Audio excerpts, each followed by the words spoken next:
The Pittsburgh Steelers fall short of an incredible 17-point comeback to the Indianapolis Colts, losing 27-4 on the road. Let's talk about this loss.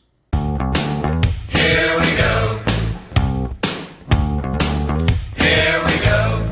Steelers, here we go. Pittsburgh's going to Super Bowl. Yeah. Pittsburgh Steeler football. You think defense, you think running the football. What happens this game? Well, Colts get the ball. They go 8 plays. Big plays on the run, big plays on the pass, just big plays all around. And they end up scoring the first touchdown of the game. It was a disaster to start the game here for Pittsburgh. And kind of like last week when the Chargers got ahead 7-0, you're kind of like, okay, can we bounce back? Can we rebound back? The answer today was no. We went 8 plays, 29 yards, end up having to punt the ball, and the Colts end up getting the ball back and going 80-plus yards for another touchdown. Once again, big plays in the pass, big plays in the run. Now, during this drive and one of the big running plays, there was a potential fumble that took out the Colts starting quarterback, Anthony Richardson, bring in Joe Flacco. But Flacco ends up throwing a touchdown pass this drive, which I got to say, appears to me that TJ Watt got held.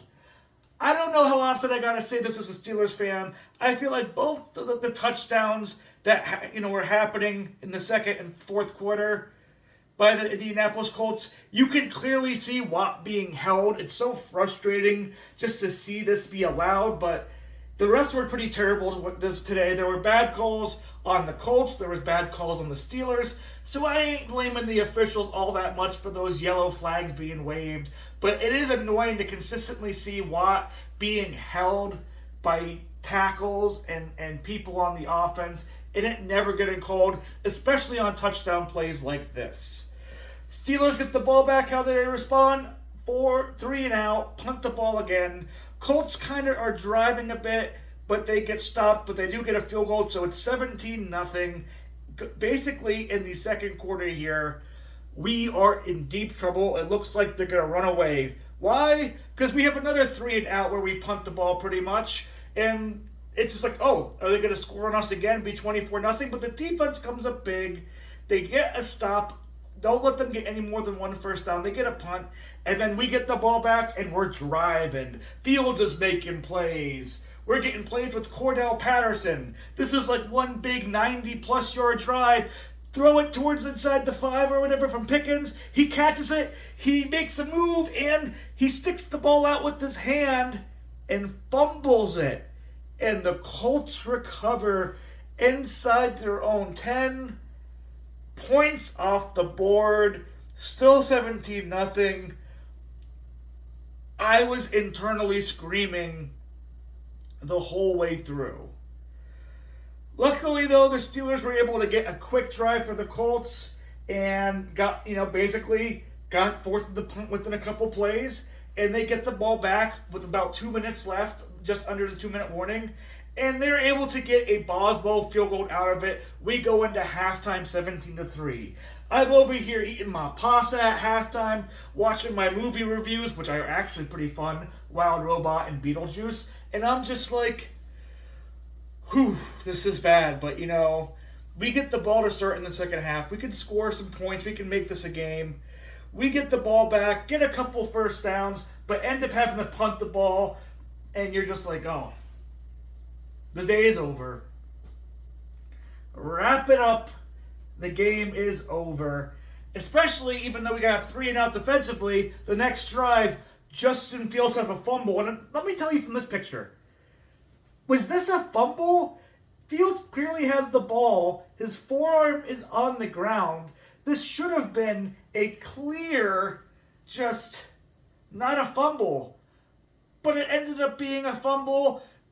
The Colts recover, and you're like, okay, they get the ball thrown 40. This is pretty much game over. And then we basically get a first down, but then we stop them.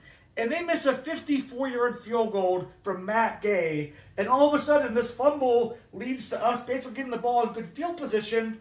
and we end up making a very quick drive and get a touchdown. All of a sudden, it's 17-10. We're back in this game. Colts offense hasn't done much the second half. The Steelers, maybe there's something here.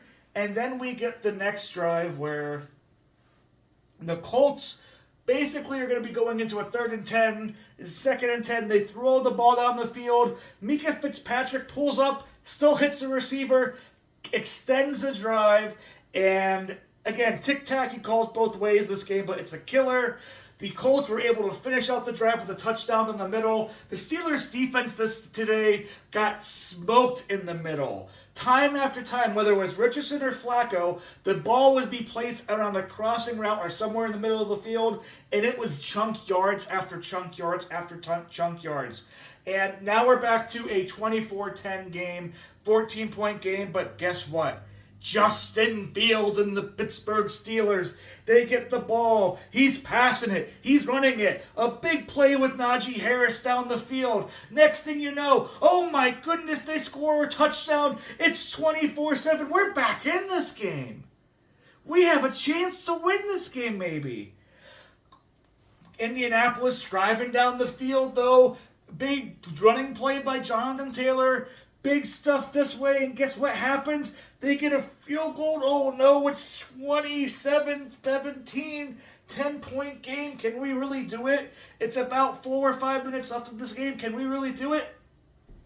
And the answer was yes, we have a chance. Steelers come out, 7 plays, 70 yards, 2 minutes and 23 seconds, all the way down for a Pat Freiermuth touchdown, breaking his touchdown streak, and we got a 27-24 game. We're having a comeback. We give the kickoff. We get a small run at first. We sack Joe Flacco. We get an incompletion, 3 and out, punch the ball. Just over 2 minutes left in the game, pretty much. We have a chance. First down coming up quickly. Another almost first down. 2-minute warning. Run the ball with Najee Harris. Get a first down. Everybody line up. Everybody line up. Oh, no. Bad snap. Fields picks it up, but loses 12 yards on the play. It's 2nd and 22. Next play, he throws deep to Pickens. Could there have been a penalty? They said there might have been, but there wasn't. Incomplete pass, 3rd and 22. We get a pass over the middle to Najee Harris. He picks up about 8 to 10 yards. It's a minute left in the game. I personally would have rather the Steelers call a timeout, figure out a play, come up with an idea. Instead, they play the hurry up. 30-ish seconds left in the game. Justin Fields throws to the right side of the field. Incomplete pass, turnover on downs. And the Indianapolis Colts are going to beat the Pittsburgh Steelers 27-24. Thoughts? Fields looked iffy. In the first half, he looked like a quarterback that was basically ready to be benched. His throws were off. He was not handling pocket pressure well. He was all over the place. The Colts in the first half were dominating the Pittsburgh Steelers defensively. The running game wasn't going all that much outside of one drive, and Fields was consistently feeling out of rhythm overall. Second half, though, he was making decent throws. He was moving himself out of the pocket more. He was getting over 300 yards passing today, which is amazing. I can't remember the last time we had a decent Steelers get over 300 yards like this. So he's giving you hopes and reasons why not to bench Justin Fields. The fumble call is one that was a bad long play. I don't think it was a fumble, but it ended up being that. And the missed snap, again, he had another kind of communicated play earlier. He needs to get himself right on these because it is a killer in the Steelers game, and it's one of the reasons why they lost this game. Other big takeaways. We really need to figure out the middle of the field passing because this is going to be something other teams are going to notice. And the amount of times they got the ball down the middle of the field this game is just killer. Good teams with good tight ends and good receivers are going to kill that 24/7, and it's a big red flag. And not seeing TJ Watt involved in the game also is kind of sad because I think they did a really good job in Indianapolis and their tackles and their tight ends and even the running back, he was basically having 3 guys throughout, but you're feeling the loss of Highsmith on the other edge not being able to come through. Offensive line is banged up. We lost our left guard today. We're starting 2 rookies who weren't wanting to be started. We have our 4th backup person if you consider Broderick Jones on our right tackle, the one spot where we want a rookie to play. The offensive line is banged up right now, and we are in dire need of some healthy offensive line play coming up here in the future. Najee Harris has to run the ball better. We saw Patterson come in and break off 10-yard run after 10-yard run after 10-yard run, and it just didn't happen for Najee. And I don't know if it's the blocking, I don't know if it's his running style, but there's issues here to fix. This isn't the end of the world. We're still 3-1. We're still potentially 1 to 2 games up on the AFC North teams. But this gave some red flags and some red herrings. But positives were Justin Fields bounced back, and we had a chance to win this game at the end. And our offense showed a lot more life than we're used to. But man, this should have been a game we won. And whether it's the bad defense, the 2 turnovers, like with, especially the one with George Pickens, which could have been easily a touchdown or definitely a field goal, it hurts. But that's kind of my takeaways. Leave your comments down below on your thoughts on this Steelers loss. And I'll see you next Sunday and here on the channel. So like, subscribe, 3 away from 500 here. Thank you for joining me for Steelers Sunday, and I'll see you all later on.